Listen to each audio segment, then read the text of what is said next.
The winter weather settling in, so too are winter viruses. Dr. Frank Major has been warning us about a steady increase in respiratory illnesses, and that wave has arrived. Right. Washtenaw County, for example, has reported an adult death from influenza, and cases are up all over the place. So Doc is here with more on what we can expect. Some people already experiencing it. Oh, definitely, Kim and Devin. It's definitely here. You know, with the holidays over and kids back in school, it's absolutely no surprise that illnesses are on the rise. In fact, last week we saw a significant bump in flu cases, and that is now reflected in the MDHHS weekly flu surveillance report. Oh, what a difference a week makes. Michigan's flu activity was in the moderate orange range before Christmas. Now we, like much of the country, are in the red high range. If it's any consolation, there is also an even higher, very high activity being seen in the purple southern states. Unfortunately, we will not escape that eventual fate. Influenza does this, and this is kind of one of those things where it slowly goes up week after week, and then it really hits a peak, and it goes up exponentially for about 3-4 weeks, and then finally subsides. The flu is a common respiratory virus and spreads easily.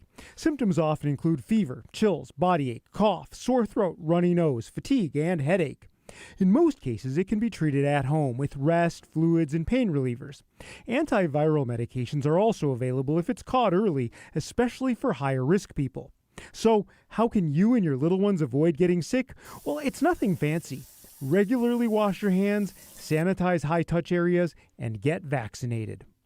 What I can tell you about the flu vaccines right now is that the flu vaccine and the flu virus that's in the community right now are pretty good matches. It will protect you from getting the flu, but more importantly, it protects you from getting really, really bad flu, like that gets you in the hospital or puts you on a breathing machine.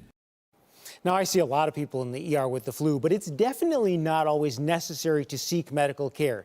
If your symptoms are mild, you can probably just weather it out or consider calling your primary care office or even going to an urgent care to be tested and see if maybe you might benefit from an antiviral medication. Well, and I'm assuming you see both extremes. You see people like, you know, you really didn't need to come to the ER for this, and then you see some people, you should have been here 2 days ago. That's definitely true. And, you know, I think there's some room for using individual judgment, but more than a couple days of high fevers, that might leave you dehydrated, and we can treat that. Also, if you have any difficulty breathing or maybe some unusual symptoms like chest or abdominal pain, that might actually signal that something different is evolving. Also, you should definitely have a lower threshold for getting help if you're over 65, pregnant, or you have any immune issues, because obviously complications are higher in those groups. Yep.